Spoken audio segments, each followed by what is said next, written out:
Hello दोस्तों। तो कैसे हैं आप लोग? उम्मीद करता हूँ अच्छे होंगे। मैं भी बहुत अच्छा हूँ। तो हम लोगों ने कल मैट्रिसेस चैप्टर स्टार्ट किया था। तो अगर आप लोगों ने नहीं देखा पहला लेक्चर तो आप उसे ज़रूर देख लीजिएगा, ठीक है। उसमें मैंने स्क्वायर मैट्रिक्स और जितने टाइप की मैट्रिक्स होती हैं वो मैंने उसमें बता दी हैं। बेसिक हमने उसमें कर लिया है। तो पहला लेक्चर अगर आप लोगों ने नहीं देखा तो आप उसे ज़रूर देख लीजिएगा, ठीक है। आज हमारा लेक्चर नंबर 2 है। इसमें हम देखिए, अब मुझे एक बात बताओ, एक हमारे पास में मैट्रिक्स है। हम्म, हम्म, एक हमारे पास में मैट्रिक्स है, सपोज ये, ठीक है। ये हमारे पास में मैट्रिक्स है 1 2 3 4 6 7 9 1 2, ठीक है। ये हमारे पास में मैट्रिक्स है। अच्छा, इसकी मैं बात करूँ तो इसमें रो कितने हैं? 3 और कॉलम कितने हैं? 3। तो इसका ऑर्डर कितना हो गया? 3x3, ठीक है। अच्छा, इसमें मैं पहली आपसे बात पूछूं कि इसमें टोटल एलिमेंट कितने होंगे? बताओ। टोटल एलिमेंट्स कितने होंगे? 9। भाई मैंने क्या बताया था? मैंने ये कहा था कि जो ऑर्डर होता है उन मतलब जो ऑर्डर होता है उसका गुणा कर दो तो टोटल नंबर ऑफ़ एलिमेंट्स निकल आते हैं कि कितने एलिमेंट्स होंगे उस मैट्रिक्स में, ठीक है। अच्छा, ये होगी पहली बात। तो 9 को मैं लिख सकता हूँ 3 का स्क्वायर, ठीक है। अब देखो, जो हम फार्मूला ड्राइव करने वाले हैं, जो हम फार्मूला ड्राइव कर रहे हैं, करेंगे, अभी मैं एक एग्जांपल से आपको समझा रहा हूँ। फार्मूला ड्राइव करेंगे वो सिर्फ स्क्वायर मैट्रिक्स के लिए है, ठीक है। जो भी शॉर्टकट आप समझ लो या जो भी समझ लो, वो सिर्फ और सिर्फ स्क्वायर मैट्रिक्स के लिए है। बाकी टोटल नंबर ऑफ़ एलिमेंट्स हम किसी भी मैट्रिक्स के निकाल सकते हैं, कोई दिक्कत नहीं। अगर तुम्हारे पास में कल को 4x6 वाली मैट्रिक्स आ जाए तो इसमें तुम टोटल नंबर ऑफ एलिमेंट्स कितने बता दोगे? 24, क्योंकि मैंने कल बताया था कि टोटल नंबर ऑफ़ एलिमेंट निकालने हैं तो ऑर्डर का गुणा कर दो, सिंपल, बस, ठीक है। लेकिन यहाँ पर ध्यान दीजिए, यहाँ पर जो हम बात कर रहे हैं वो स्क्वायर मैट्रिक्स की बात कर रहे हैं। तो खैर टोटल नंबर ऑफ़ एलिमेंट्स तो उतने ही होंगे। तो 9 हो गए। 9 को मैं 3 का स्क्वायर लिख सकता हूँ। तो अगर एक चीज़ यहाँ पर समझ में आई कि अगर मेरे पास में 3x3 की मैट्रिक्स है तो टोटल नंबर ऑफ़ एलिमेंट्स मैं 3 का स्क्वायर लिख सकता हूँ कि नहीं? बताओ, हाँ या ना। इसी प्रकार से अगर तुम्हारे पास में n क्रॉस, मान लो A है, तुम्हारे पास में n क्रॉस n की मैट्रिक्स है, ठीक है। तो उसमें टोटल नंबर ऑफ़ एलिमेंट्स कितने होंगे? n square. ये ध्यान देना, ये मैं चीज़ बता रहा हूँ, ये बहुत काम की चीज़ है। टोटल नंबर ऑफ़ एलिमेंट्स कितने होंगे? n स्क्वायर, ठीक है। n क्रॉस n यानी n स्क्वायर। सेकंड चीज़ अगर मैं बात करूँ, सेकंड चीज़ कि अगर मैं दूसरी चीज़ आपसे पूछूं कि नंबर ऑफ डायगोनल एलिमेंट्स, मुझे बताओ आप। अगर मैं आपसे पूछूं कि total number of diagonal elements कितने होंगे, तो अगर मेरे पास में 3x3 की मैट्रिक्स है, ध्यान से, अगर मेरे पास में 3x3 की मैट्रिक्स है तो डायगोनल एलिमेंट कौन से होते हैं? ये वाले होते हैं, ठीक है। अगर मेरे पास में 3x3 की मैट्रिक्स है तो डायगोनल एलिमेंट होंगे कितने हैं? डायगोनल एलिमेंट 3 यहाँ पर, ठीक। तो यहाँ से एक चीज़ समझ में आई कि अगर मेरे पास में 3x3 की मैट्रिक्स है तो डायगोनल एलिमेंट कितने होंगे? 3। कल को अगर आपके पास में 4x4 की वो आ जाए, जैसे मान लो मैट्रिक्स आ गई कि 4 5 1 2 3 1 2 1 4 5 1 2 1 1 1 2 2 2, मान लो कुछ भी, तो इसमें डायगोनल एलिमेंट कितने होंगे? ये 4x4 की है तो इसमें डायगोनल एलिमेंट कितने होंगे? 4। समझ में आया ना। तो इसमें डायगोनल एलिमेंट कितने होंगे? 4। और 3x3 की है तो 3। इसी प्रकार से अगर किसी भी मैट्रिक्स में जो स्क्वायर मैट्रिक्स है, n×n की अगर स्क्वायर मैट्रिक्स है तो उसमें total number of diagonal elements कितने होंगे?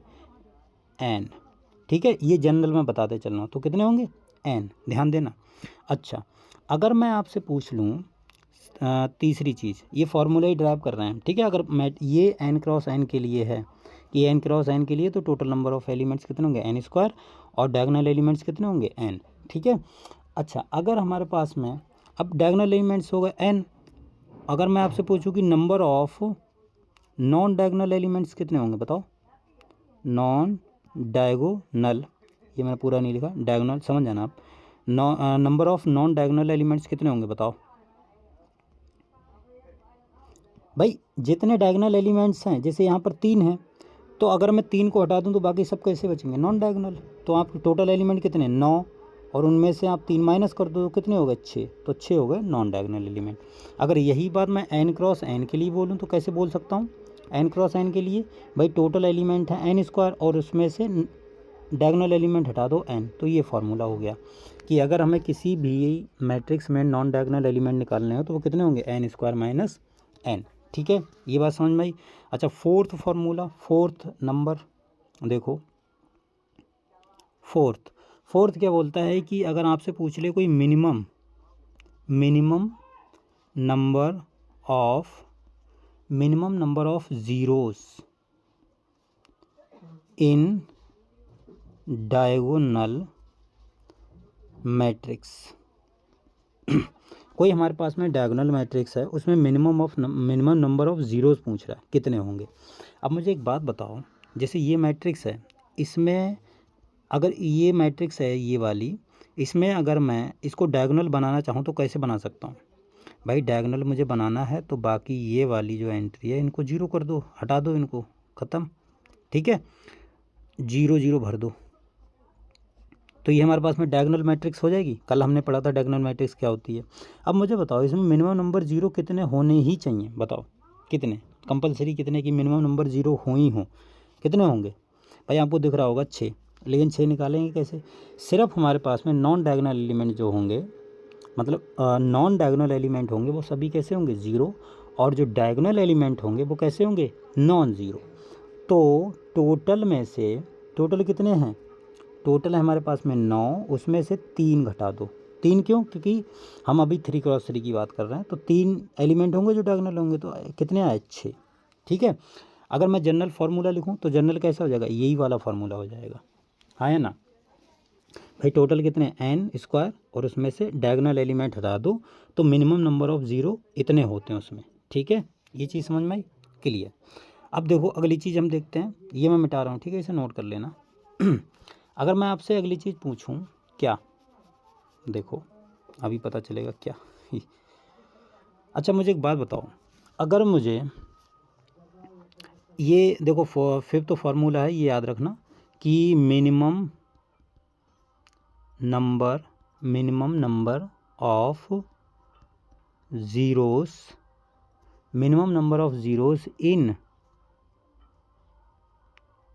अपर और लोअर ट्रायंगुलर मैट्रिक्स। ठीक है, अगर मुझे minimum number of zeros in upper and lower triangular matrix में पता करने हो तो कैसे करके पता करूँगा, बताओ मिनिमम नंबर ऑफ 0 कितने होंगे उसमें।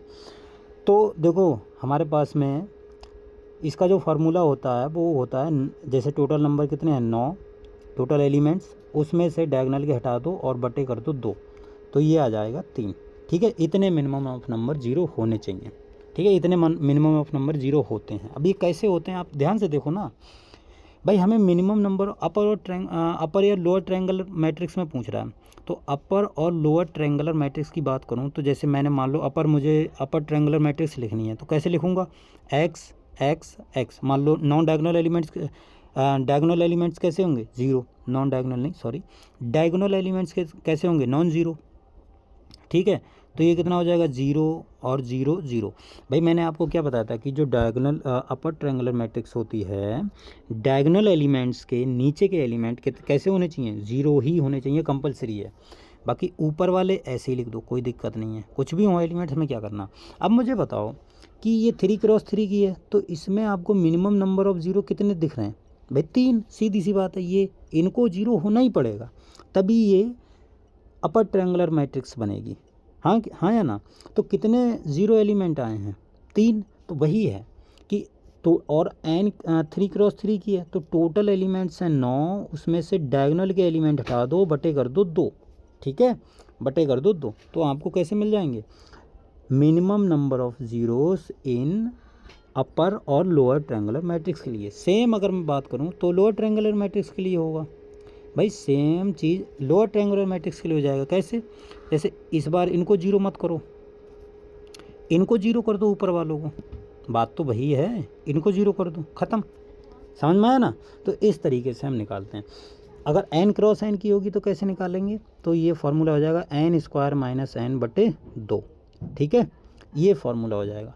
ये फार्मूला बहुत इंपॉर्टेंट है, मैं बता रहा हूँ आपको, क्योंकि ये डायरेक्ट जो प्री होता है हमारा उसमें डायरेक्ट पूछा जाता है, UPPGT या TGT GIC ये DSSB इसमें मतलब ये डायरेक्ट यूज होते हैं, ठीक है।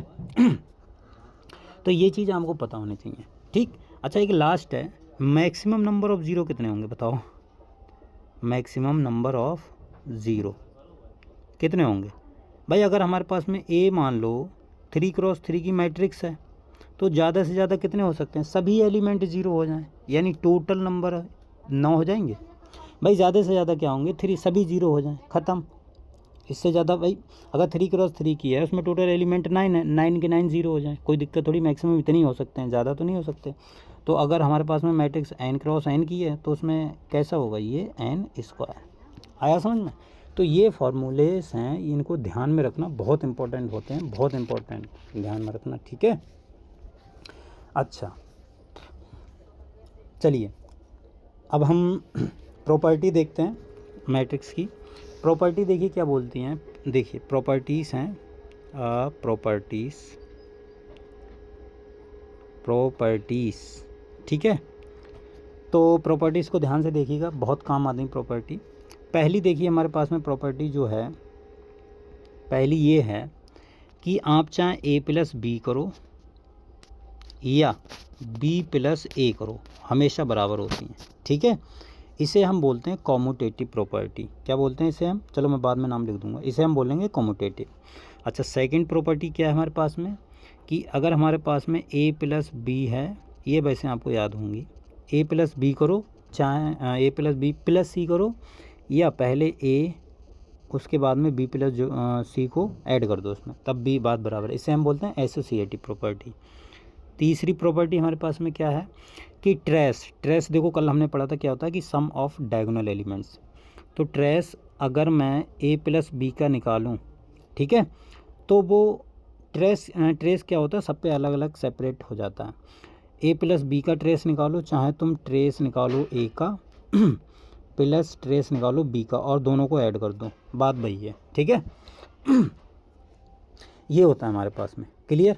अच्छा, सेकंड चीज़ क्या होती है, फोर्थ प्रॉपर्टी, कि ट्रेस तुम निकालो A-B, या ट्रेस निकालो trace of A minus trace of B, ठीक है, ये चीज़ बराबर आएगी, क्लियर। ये चीज़ और ये जो ट्रेस वाली बात कर रहे हैं ना हम, ये सिर्फ और सिर्फ स्क्वायर मैट्रिक्स में वैलिड है, ठीक है, वैलिड, मैं लिख दे रहा हूँ, वैलिड फॉर स्क्वायर मैट्रिक्स, ठीक है। और किसी मैट्रिक्स में ये चीज़ वैलिड नहीं होगी, क्योंकि हम जो हमारे पास में स्क्वायर मैट्रिक्स नहीं होती है उसका हम ट्रेस नहीं निकाल सकते हैं, ठीक है। और ये दोनों प्रॉपर्टी हैं, ये वाली ये मतलब जनरल है किसी भी मैट्रिक्स के लिए, चाहे वो स्क्वायर मैट्रिक्स हो चाहे स्क्वायर मैट्रिक्स ना हो, ठीक है। फिफ्थ प्रॉपर्टी है, लास्ट है, कि अगर हमें ट्रेस निकालना है K×A, कहने का मतलब है कोई मैट्रिक्स है, उसमें मैंने किसी नॉन ज़ीरो नंबर का मल्टीप्लाई कर दिया, K हमारा कुछ भी नंबर हो सकता है, उसमें मल्टीप्लाई कर दूं, उसके बाद मैं उसका ट्रेस निकालूं, या मैं K को मतलब ट्रेस निकाल के और K का मल्टीप्लाई करूं, भाई पहले ट्रेस निकालूं मैट्रिक्स का, उसके बाद में K का मल्टीप्लाई करूं, तब भी बात बराबर है, ठीक है। तो इसको बोलते हैं, देखो इस वाली को हम बोलते हैं कॉम्यूटेटिव प्रॉपर्टी, कॉम्यूटेटिव, ये आप लिख लेना, कोई दिक्कत नहीं है, ठीक है, टेटिव कॉम्यूटेटिव। इसे हम बोलते हैं एसोसिएटिव प्रॉपर्टी, और बस ये दोनों, ये कॉम्यूटेटिव होगी, ये एसोसिएटिव होगी, और ये जो है ट्रेस वाली प्रॉपर्टी ये स्क्वायर मैट्रिक्स के लिए वैलिड है, ध्यान रखना, ठीक है। अच्छा, नोट कर लीजिए इसे। अब हम बात करते हैं मैट्रिक्स मल्टीप्लिकेशन का, मैट्रिक्स मल्टीप्लिकेशन,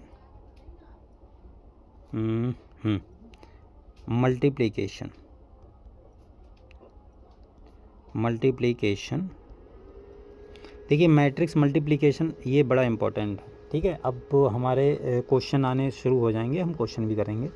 मैट्रिक्स मल्टीप्लिकेशन कैसे करते हैं वो, उससे आप ध्यान से समझिएगा। कब, जैसे मान लो हमारे पास में एक मैट्रिक्स है A, ठीक है, और एक मैट्रिक्स है B, तो इन दोनों का मल्टीप्लिकेशन कब एग्जिस्ट करेगा?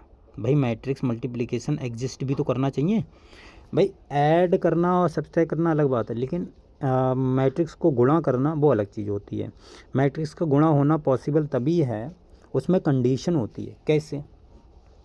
मान लो हमारे पास में ए मैट्रिक्स जो है, ए मैट्रिक्स है,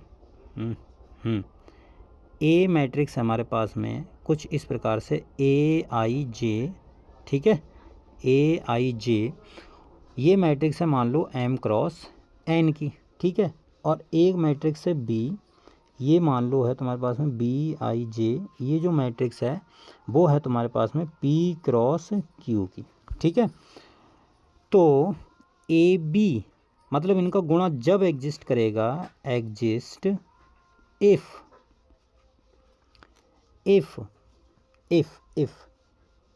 जो एन है वो इस वाली मैट्रिक्स के पी के बराबर होना चाहिए, N is equal to P, ठीक, ध्यान देना ये चीज़। तो दो मैट्रिक्स है मेरे पास में ए और बी, उनका गुणा जब ही एग्जिस्ट करेगा जब पहली वाली मैट्रिक्स के नंबर ऑफ कॉलम्स दूसरी वाली मैट्रिक्स के नंबर ऑफ रोज के बराबर हों, तब एग्जिस्ट करेगा, ठीक है, ध्यान देना। अदरवाइज़ अगर ये दोनों बराबर नहीं होंगे तो मैट्रिक्स का मल्टीप्लिकेशन पॉसिबल नहीं है। और स्क्वायर मैट्रिक्स का हमेशा मल्टीप्लाई कर सकते हैं, कोई दिक्कत नहीं है, ठीक है, ये नोट कर लीजिए। देखो तो एग्जांपल करते हैं, जैसे मान लो मेरे पास में एक चलो मैं आपको एक छोटा सा एग्जांपल करवा देता हूँ। जैसे 2 4 और 5 2 4 1 5, ठीक है, और दूसरी मैट्रिक्स है 3 5 2 1, ठीक। अब इनका मुझे गुणा करना है, तो अब देखिए गुणा कैसे करके करते हैं, क्वेश्चन ध्यान से समझिएगा कि मैट्रिक्स का मल्टीप्लिकेशन कैसे करते हैं, ठीक है। देखिए मैं दो तरीके बता दूंगा मैट्रिक्स की गुणा करने का। सबसे पहले आपको क्या करना है कि पहले जो इधर वाली मैट्रिक्स है इसके रो को देखो, ध्यान से सुनना, ठीक है। इसके पहले वाले रो का आप इससे गुणा कीजिए, ध्यान से, इसके पहले वाले रो का आप इससे गुणा कीजिए, ठीक है। तो आपको क्या करना है, तो ऐसे करके गुणा होगा, 2 का 3 से कीजिए, ठीक है, 2 3 2 गुणा 3, मैं पूरा लिख दे रहा हूँ। फिर इसका इससे कीजिए, तो 4 गुणा 2, एक सेकेंड इधर लिखते हैं नीचे, पहले 2 का 3 से कीजिए, 2 गुणा 3, फिर 4 का 2 से कीजिए, 4 गुणा 2, और दोनों को ऐड कर दीजिए। पहले रो और पहले कॉलम की गुणा हो गई है।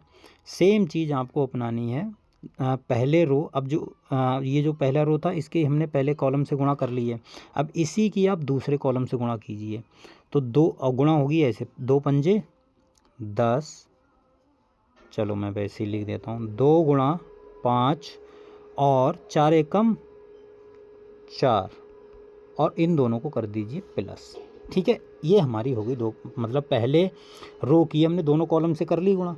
अब सेकंड रो को उठाओ, सेकंड रो की भी पहले इससे करनी है फिर इससे करनी है, गुणा वैसे होगी, 1 3 3 और प्लस 5 दूनी 10, अब इसकी इससे, इस वाले की इससे, तो 1 गुणा 5 प्लस 5 गुणा 1, इस तरीके से गुणा करनी है, ध्यान देना, ठीक है। अच्छा अब देखो, 3 दूनी 6, 4 दूनी 8, तो कितने हो गए 14, 14, 2 पंजे 10, 4 14, और नीचे कितना हो जाएगा 3 और 10 13 हो गए, और ये 10, ठीक है। तो ये इस तरीके से हम गुणा करते हैं, ध्यान देना ये बात, ठीक है। और ये गुणा पॉसिबल है, देखो ये भी 2 क्रॉस 2 की है, स्क्वायर मैट्रिक्स की क्यों पॉसिबल होती है, ये भी 2 क्रॉस 2 की है, तो ये वाली चीज़ इसके बराबर है ही तो पॉसिबल है, कोई दिक्कत वाली बात नहीं है। ठीक है, अच्छा समझ में आया, ठीक है, ध्यान से इसको देख लीजिए, नोट कर लीजिए। अब देखो एक चीज़ मैं आपको और बता दूं कि अगर मेरे पास में मान लो ए हमारे पास में एम क्रॉस एन की है और बी मैट्रिक्स है हमारे पास में पी क्रॉस क्यू की, तो जो ए बी होगा मान लो सी आई है मैट्रिक्स, गुणा होकर सी आई है, तो जाहिर सी बात है एन और पी बराबर होंगे, तो जो बची हुई रिजल्टेंट मैट्रिक्स है वो आती है हमेशा एम क्रॉस क्यू की, ठीक, ये ध्यान देना। जो बचे हुए हैं ये और ये, इसकी आती है।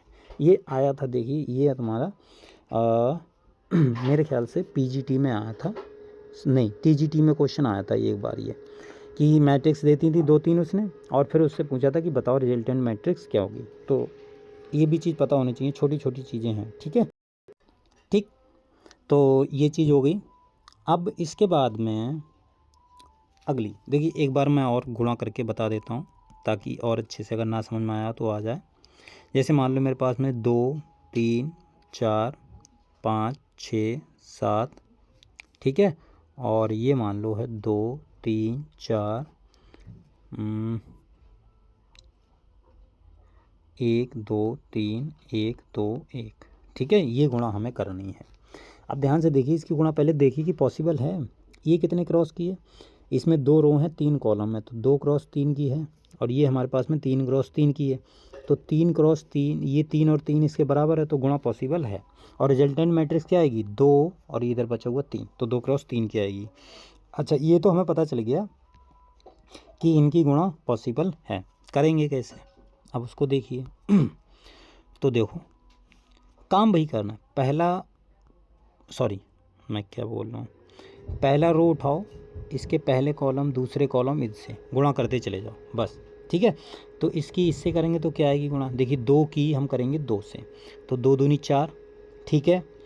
3 की करेंगे हम लोग 1 से, ठीक है। तो 3 की 1 से कर ली तो कितनी आई है, 3 एकम 3, फिर 4 की 1 से, तो 4 एकम 4, और इन सबको कर देंगे ऐड, ठीक है। फिर अब इसी की हम करेंगे इससे, तो कितना हो जाएगा, 2 3 6, इसकी कर रहे हैं हम इससे, फिर इसकी इससे, ठीक है। 3 दूनी 6, फिर 4 दूनी 8, इसकी हमने इससे की है, ठीक है। और फिर 2 चौक 8, 3 3 9, 4 एकम 4, इसकी इससे, फिर इसकी इससे, और इसकी इससे, ठीक है। तो ये चीज़ हो गई, बस ये हो गया।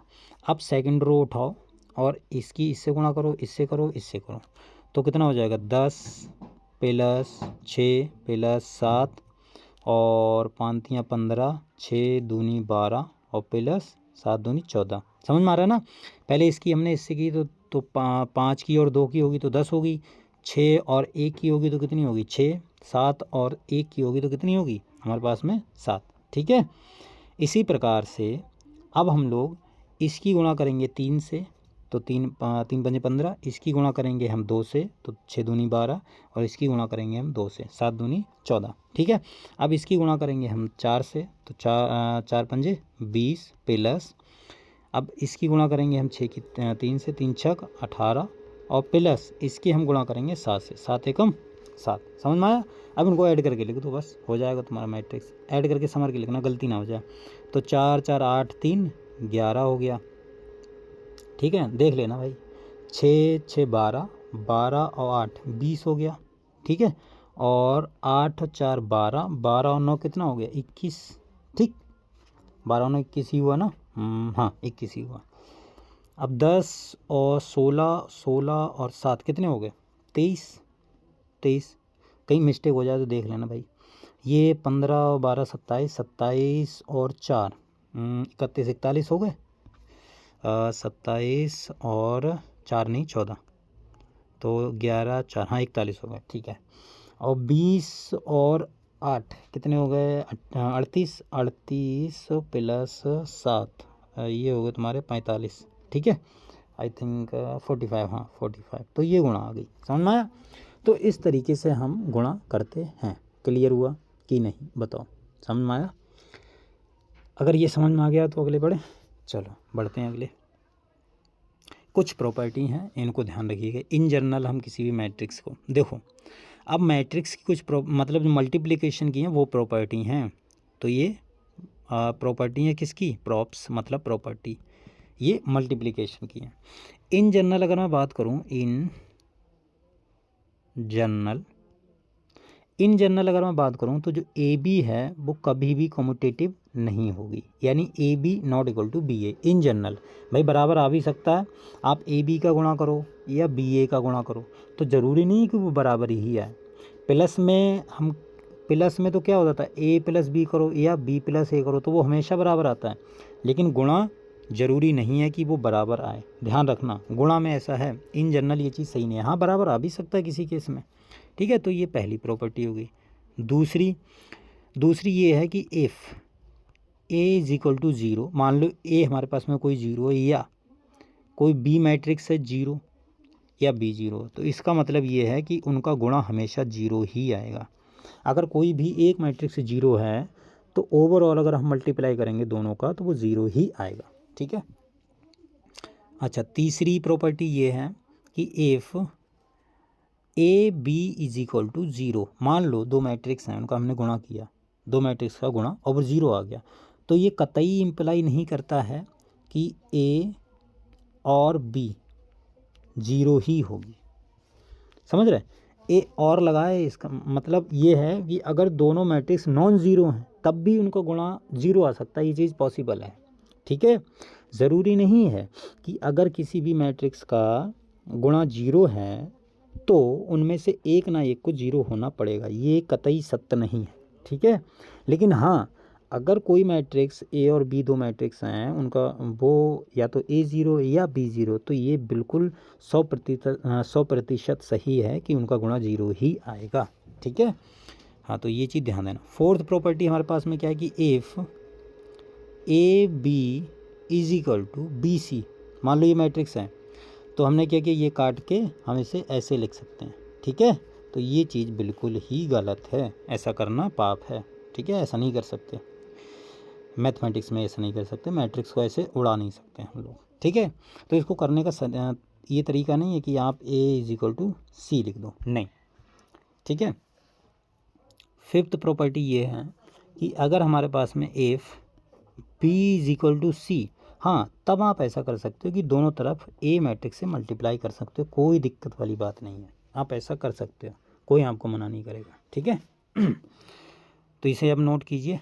अगली प्रॉपर्टी है सिक्स प्रॉपर्टी ये बोलती है कि अगर आपके पास में A B is equal to B A है, मान लो आपने दो मैट्रिक्स का गुणा किया वो बराबर है, वो जब ही होगा दिस इम्प्लाइज दैट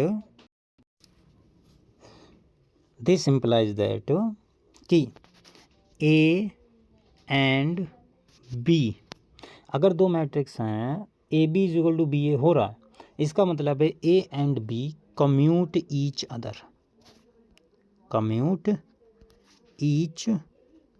अदर, ठीक है। अगर ऐसा हो रहा है ऐसा, तो दोनों मैट्रिक्स क्या करेंगे, कम्यूट करेंगे, ठीक है, ये ध्यान रखना। अच्छा, सेवन्थ प्रॉपर्टी है कि if A B is equal to minus B A, मान लो ये आ रहा है तुम्हारे पास में माइनस बी ए, ठीक है, ये ए है, अगर ऐसा आ रहा है तो देन आप बोल सकते हो A and B anti commute, ठीक है, एंटी कम्यूट। अगर माइनस आ रहा तो वो दोनों मैट्रिक्स कैसी क्या करेंगे, एंटी कम्यूट करेंगे ईच अदर, ठीक है, ध्यान देना ये चीज़, क्लियर। अच्छा, एट्थ प्रॉपर्टी ये है, एट्थ, कि एक मैं ऐसे ही बता रहा हूँ इसको, मल्टीप्लिकेशन ऑफ डायगोनल मैट्रिक्स। मान लो आपके पास में दो डायगोनल मैट्रिक्स हैं, ठीक है, चलो मैं लिख ही देता हूँ यार, फिर उसके बाद मैं समझाऊंगा। Matrix multiplication